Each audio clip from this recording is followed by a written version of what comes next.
नमस्कार, राष्ट्र लोकवाणी में आपका स्वागत है। मैं और सबसे पहले नजर डालते हैं अब तक की सुर्खियों पर।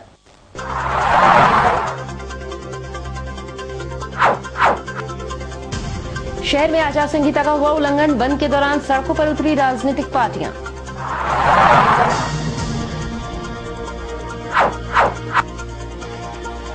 जमशेदपुर लोकसभा सीट की दावेदारी के मद्देनजर राज्य के मुखिया पहुंचे शहर, सविता महतो से की मुलाकात।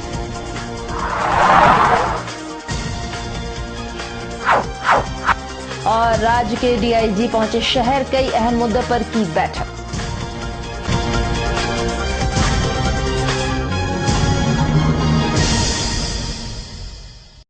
और अब खबरें विस्तार से। आसू पार्टी के वरीय नेता स्वर्गीय तिलेश्वर साहू की हत्या के विरोध में आसू पार्टी द्वारा बुलाए गए झारखंड बंद का शहर में भी बंदी का असर देखने को मिला, जिसके समर्थन में तेली समाज भी बढ़ चढ़कर हिस्सा लिया। बंद के मद्देनजर सुबह से ही बाजारों में दुकानें बंद रही तथा कई व्यावसायिक संगठन कामकाज भी ठप रखे। इस दौरान लंबी दूरी वाली बसें भी नहीं चली। बंद के दौरान आसू कार्यकर्ताओं ने सड़कों पर जमकर उत्पात मचाया, साथ ही सड़कों पर टायर जलाकर सड़कों को जाम कर दिया। इसके अलावा कई स्थानों पर तोड़फोड़ भी किया गया। बंद के समर्थन में उतरे आसू महानगर अध्यक्ष बाबर खान ने बताया है कि यह घटना बेहद ही निंदनीय है और लचर कानून व्यवस्था के कारण इस तरह की घटना लगातार होती आ रही है। प्रदर्शन के दौरान इन्होंने मांग की है कि इस तरह के अपराधियों पर कड़ी से कड़ी कार्रवाई होनी चाहिए ताकि इस तरह के अपराध पर लगाम लगाया जा सके। बंद करने का एकमात्र उद्देश्य यही है कि हमारे वरीय नेता तिलेश्वर साहू की खुलेआम हत्या कर दी गई। पूरे इस झारखंड प्रशासन का और साथ ही साथ पूरे झारखंड सरकार का हमारे पार्टी के वरीय नेता श्री तिलेश्वर साहू जी का हत्या कर दिया गया और एक जन समूह के बीच में एक जन प्रतिनिधि की हत्या इस राज्य सरकार की उदासीनता और ये प्रशासन की लापरवाही का ही नतीजा है। और वर्तमान की जो सरकार है, आसू पार्टी का ये मानना है कि ये हत्यार की सरकार है, हत्यारों द्वारा इस सरकार के संचालन हो रहा है। आसू पार्टी आज तिलेश्वर साहू की हत्या के विरोध में राज्य सरकार को ये बताना चाहती है कि पूर्व में भी तिलेश्वर साहू के ऊपर जानलेवा हमला हुआ था। कई बार उन्होंने प्रशासन से सुरक्षा की गुहार लगाई थी, लेकिन प्रशासन उस पर ना गंभीर दिखा और न प्रशासन हत्यारों के प्रति उतना अपना कठोर कदम उठाती है। आज आसू पार्टी ये मानती है कि प्रशासन की एक बड़ी चूक हुई है और कहीं न कहीं एक षड्यंत्र के तहत उनकी हत्या की गई है। और उस हत्या के षड्यंत्रकारी कौन लोग हैं, आसू पार्टी ये मांग करती है उच्च स्तरीय इसकी जांच होनी चाहिए। और देश में लोकसभा चुनाव है और चुनाव यदि झारखंड में भयमुक्त कराना है तो झारखंड में राष्ट्रपति शासन लगाने की भी आसू पार्टी मांग करती है, क्योंकि आज पूरे प्रदेश में अपराधियों का मनोबल इस कदर बढ़ गया है कि दिन दहाड़े लोगों की हत्या हो रही है। आम लोगों से लेकर के अब राजनेताओं की हत्या शुरू हो गई है और इस पर सरकार की उदासीनता कहीं न कहीं लोगों को ये सता रहा है शक कि कहीं इनका हत्यारों के साथ साठगांठ तो नहीं है। आसू पार्टी आज ये चेताना चाहती है कि यदि झारखंड सरकार हत्यारों के ऊपर कठोर कदम नहीं उठाती है तो आसू पार्टी लगातार आंदोलन करेगी और आंदोलन अगर यदि उग्र रूप लेगा तो उसकी सारी जवाबदेही केंद्र सरकार और राज्य सरकार की होगी। वहीं दूसरी ओर इस बंद के समर्थन में उतरे तेली समाज में प्रदर्शन रैली निकालकर सड़कों पर इस हत्या के खिलाफ जोरदार नारेबाजी भी की। प्रदर्शन के उपरांत सभी प्रदर्शनकारियों ने अपनी गिरफ्तारी जिला प्रशासन के समक्ष दी।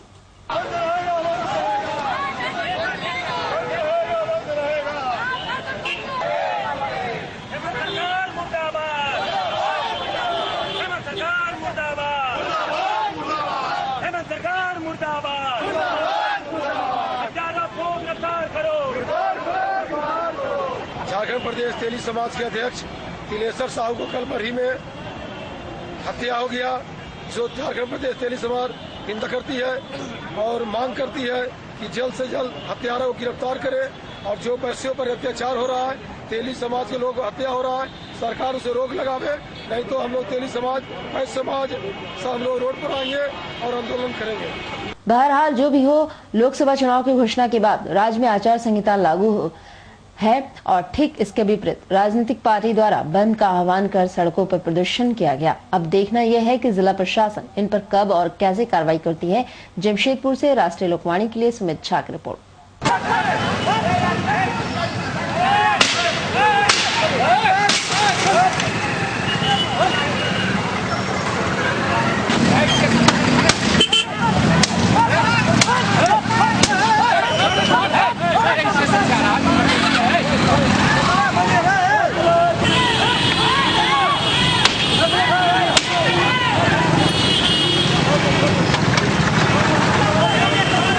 वहीं आगामी लोकसभा चुनाव में जमशेदपुर लोकसभा सीट में स्वर्गीय सुधीर महतो की पत्नी सविता महतो की दावेदारी को लेकर राज्य के मुख्यमंत्री शहर पहुंचे तथा सविता महतो से मुलाकात की। इस दौरान मुख्यमंत्री हेमंत सोरेन ने झामुमो जमशेदपुर लोकसभा सीट के लिए सविता महतो के समक्ष प्रस्ताव रखा तथा इन्हें चुनाव लड़ने के लिए मनाने का भी प्रयास किया, परंतु सविता महतो चुनाव लड़ने से इनकार कर दी। वहीं मुख्यमंत्री ने मीडिया से कई अहम मुद्दों पर बातचीत करते हुए कहा है कि झामुमो केंद्रीय समिति की बैठक आगामी 11 मार्च को होगी, जिसमें झामुमो सुप्रीमो शिबू सोरेन उपस्थित रहेंगे और उन्हीं के द्वारा सभी उम्मीदवारों की घोषणा की जाएगी। वहीं आसू नेता स्वर्गीय तिलेश्वर साहू हत्याकांड मामले पर इन्होंने कहा है कि घटना की बेहद ही ये घटना निंदनीय है और इसकी उच्च स्तरीय जांच की जाएगी तथा दोषियों पर कड़ी कार्रवाई की जाएगी। पूरे देश भर में चुनाव की घोषणा हो चुकी है और हम लोग भी राज्य में कांग्रेस के साथ गठबंधन के साथ चुनाव लड़ रहे हैं और इस पे हम लोग 4 जगहों पर चुनाव लड़ेंगे, जिसमें से जमशेदपुर भी एक है। हमारी इच्छा थी कि जमशेदपुर लोकसभा से हम लोग के आदरणीय स्वर्गीय सुधीर महतो जी की धर्मपत्नी सविता महतो जी चुनाव में हम लोग उतारे और लोगों के भी कुछ सुझाव आए थे। उस सुझाव को मैं थोड़ा देखने समझने के लिए यहाँ आया था और अभी हम लोगों ने विस्तृत बात की इस विषय पर। आदरणीय सविता महतो जी ने थोड़ी पारिवारिक और व्यक्तिगत व्यस्तम कार्यक्रम की वजह से अभी थोड़ी इस चुनाव लोकसभा चुनाव में प्रत्याशी के रूप में अभी नहीं जाना चाहती हैं, लेकिन बतौर पार्टी के दायित्व का वो निर्वहन करें। और उधर आगामी लोकसभा में प्रशासनिक विधि व्यवस्था को दुरुस्त करने तथा उससे जुड़े कई अहम मुद्दों पर बातचीत करने राज्य के डीआईजी मोहम्मद निहाल शहर पहुंचे तथा जिले के सभी वरीय प्रशासनिक पदाधिकारियों के साथ बैठक की। यह बैठक जिला मुख्यालय में की गई और इस बैठक में सभी थाना प्रभारी, डीएसपी, सिटी एसपी तथा जिला पुलिस कप्तान भी उपस्थित रहे। इस दौरान आगामी चुनाव के मद्देनजर डीआईजी मोहम्मद निहाल ने सभी प्रशासनिक पदाधिकारियों को कई अहम दिशा निर्देश भी दिए। साथ ही चुनाव के माहौल में विधि व्यवस्था को दुरुस्त रखने की भी हिदायत दी। साथ ही जिले में लगातार बढ़ रहे अपराध पर भी चर्चा की गई तथा डीएसपी तथा थाना प्रभारियों की विशेष टीम बनाकर अपराधियों को पकड़ने पर जोर दिया गया। इस दौरान डीआईजी ने बताया है कि इसके अलावा नक्सल प्रभावित इलाकों में जो अभियान प्रशासनिक स्तर पर चलाया जा रहा है उसमें और तेजी लाया जाएगा ताकि सभी क्षेत्र को सुरक्षित बनाया जाए। वहीं उन्होंने दूसरे राज्यों के बॉर्डर क्षेत्र पर कहा है कि दूसरे राज्यों के प्रशासनिक पदाधिकारियों से बातचीत की जा रही है और यह प्रयास किया जा रहा है कि जब जिस राज्य का चुनाव हो तो पड़ोसी राज्य अपने तरफ से बॉर्डर को सील कर दे ताकि दूसरे राज्य के अपराधी तत्व किसी प्रकार का उत्पात न मचा सकें। निष्पक्ष है। अभी हाल में घटना घटी है और अभी जी हम लोग उसके लिए भी निपटने के लिए तैयार हैं। इस तरह के जो भी इवेंचुअलिटीज हैं और जो भी संभावनाएं हैं जिसको हम लोगों के सामने रखा है कि आने वाले इलेक्शन में हमारे क्या क्या चैलेंजेस हैं, हमारे उस चैलेंजेस को मीट करने के लिए हमारी क्या क्या स्ट्रेटेजीज हैं, उस पर हम लोगों ने आत्मभरित और बहुत हार्टफुल डिस्कशन किया है और उसके लिए हम लोग कार्रवाई भी करेंगे। लेकिन कुछ बातें ऐसी हैं जो हम खुलेआम प्रेस और मीडिया को उस बिंदु पर। ठीक है, हमने ये जानना चाह रहे हैं कि खाली जो मान लीजिए ये इलेक्शन है तो मतलब आप लोग किस तरह से नजर रखेंगे? और बिल्कुल हम लोगों ने दो तीन तरीका है हम लोगों का, जैसे ऐसे एलिमेंट अनवांटेड एलिमेंट, उसके विरुद्ध प्रिवेंटिव मेजर्स, जितने हमारे पेंडिंग वारंट्स हैं सारे वारंट का एक्सक्लूशन, जितनी कुर्की जब्ती हम लोगों के यहाँ लेके रखा हुआ है उसका त्वरित गति से और टीम बनाकर निष्पादित करना, वो भी हम लोगों ने निर्देश दिया है कि डीएसपी के स्तर से एक टीम बनाकर थाना प्रभारियों की एकदम फुल फ्लेजेड वे में कुर्की जब्ती के निष्पादन की कार्रवाई की जाए। सीआरपीएफ और जो हमारी दूसरी कंपनी है उसके सहयोग से एंटी नक्सलाइट ऑपरेशंस जो चल रहा है उसमें और तीव्रता और गति लाई जाए। तो इस तरह से दो फ्रंट हो गया, एक उग्रवादियों के विरुद्ध, एक अपराधियों के विरुद्ध और एक एंटी सोशल ऐसे एलिमेंट के विरुद्ध जिनके प्रिवेंटिव मेजर्स की कार्रवाई से ही उनको रोका जा सकता हो, जो धारा 107 और 116 और 113 दंड पुरस्कार के तहत कार्रवाई से ही हमारा मसला हल होगा। अभी बिफोर इलेक्शन मतलब अभी आप लोग अदर जो स्टेट है नियरेस्ट जैसे उड़ीसा, बंगाल, तो सब कुछ आप लोग हम लोगों ने अपने जो हमारे उड़ीसा का और वेस्ट बंगाल का है उसके बारे में भी हम लोगों ने वहाँ के डीआईजी से और एसपी से बात की है। निकट भविष्य में संभवतः 13 का एक डेट है, उन लोगों ने एग्री किया है, तो हम लोग एक ऑपरेशन मीटिंग इन लोगों के लिए रखेंगे जिसमें संबंधित बॉर्डरिंग के जितने भी एसपी हैं वो सब भाग लेंगे और हम लोग ऐसे जानकारियों का आदान प्रदान करेंगे कि जिस तिथि को हमारे यहाँ इलेक्शन है उनके यहाँ इलेक्शन नहीं है तो वो अपने क्षेत्र में पेट्रोलिंग करें ताकि अन्य scrupulous element, anti social element का वहाँ से यहाँ गमनागमन नहीं हो। और जिस दिन उनका इलेक्शन है और हमारे यहाँ इलेक्शन नहीं है उस दिन हम लोग उनके बॉर्डर को सील कर दें ताकि यहाँ के अवांछित तत्व को न जा सके। और उधर उलीडी थाना अंतर्गत डिमना रोड में एक बाइक की टक्कर से एक मजदूर की मौत हो गई। उलीडी पुलिस ने बाइक सवार को उसके बाइक के साथ ही गिरफ्तार कर लिया है। बताया जाता है कि डिमना राजूपथ निवासी सुधीर चंद्र भट्टाचार्य मून सिटी फ्लैट से काम कर पैदल अपने घर आ रहा था कि उसी दौरान डिमना में रोड में तेज रफ्तार से आ रहे बाइक सवार ने उसे टक्कर मार दिया, जिसमें वो बुरी तरह जख्मी हो गया। उसके बाद घटना की जानकारी मिलने पर परिजनों ने उसे इलाज के लिए अस्पताल में भर्ती कराया, जहां के डॉक्टरों ने उसकी स्थिति को देखते हुए टाटा मुख्य अस्पताल भेज दिया, जहां के डॉक्टरों ने सुधीर को मृत घोषित कर दिया। कहाँ पर? और उधर रविवार को सोनारी कम्युनिटी सेंटर में निखिल भारत भंग साहित्य सम्मेलन का 58वां वार्षिक साहित्य सम्मेलन का आयोजन किया गया। इस सम्मेलन का उद्घाटन झंडोत्तोलन व स्वागत गान के साथ किया गया। इस कार्यक्रम में देश के लोगों के साथ साथ दूसरे राज्यों से भी लोग शिरकत किए। इस कार्यक्रम का मुख्य मुद्दा रहा छोटी कहानियां एवं उनका जन्म के बारे में बताया गया। निखिल भारत भंग साहित्य सम्मेलन के आज 58 सेमिनार चल रही है और ये सुबह 7:30 बजे से प्रारंभ हुई है और शाम को 4 बजे तक चलेगी।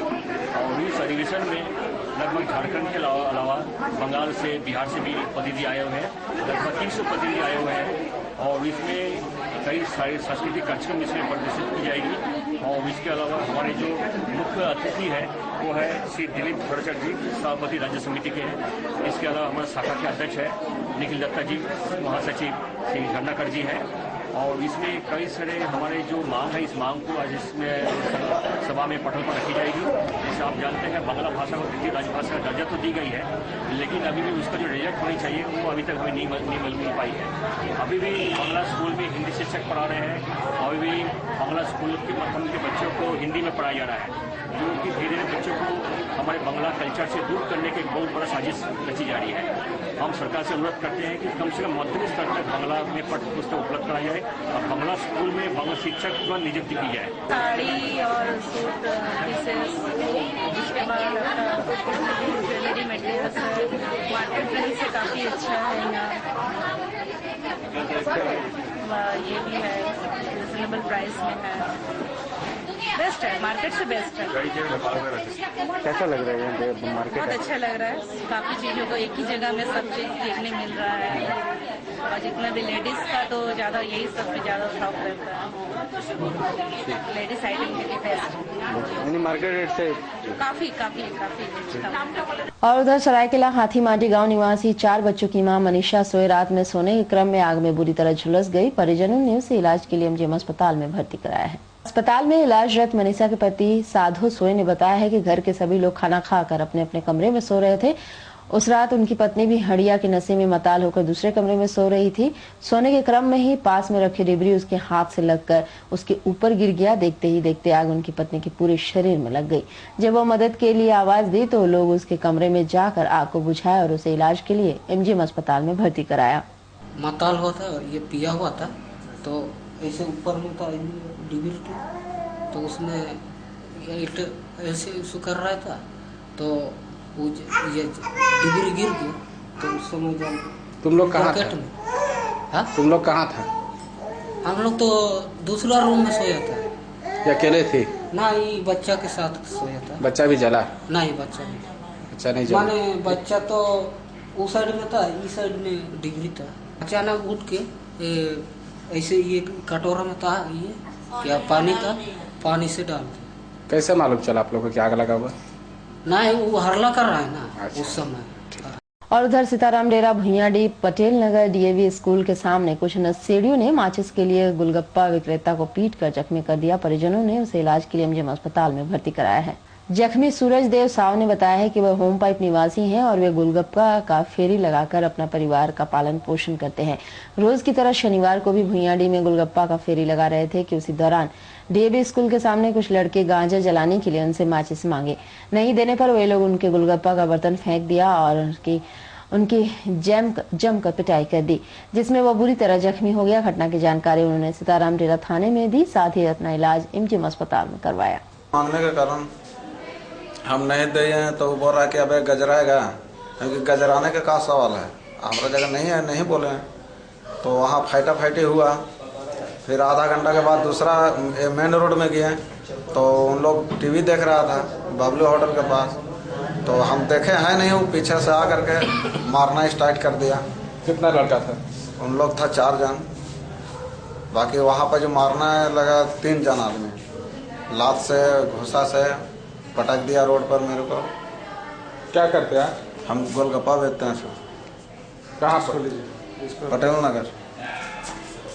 पकड़ाया? नहीं, भाग गया। मामला दर्ज किए? हाँ किए। कौन थाना में? सीताराम डेरा। और अब चलते चलते एक नजर अब तक की सुर्खियों पर।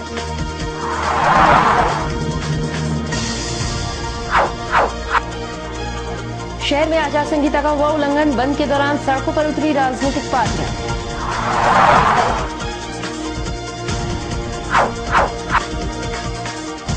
जमशेदपुर लोकसभा सीट की दावेदारी के मद्देनजर राज्य के मुखिया पहुंचे शहर, सरिता महतो से की मुलाकात।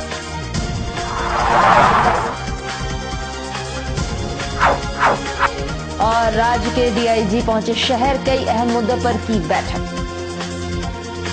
और अधिक जानकारी के लिए आप लॉग इन कर सकते हैं www.rashtriya lokvani.com। तो आज के लिए बस इतना ही। कल मिलेंगे नई खबर के साथ, तब तक के लिए राष्ट्रीय लोकवानी टीम की ओर से नमस्कार।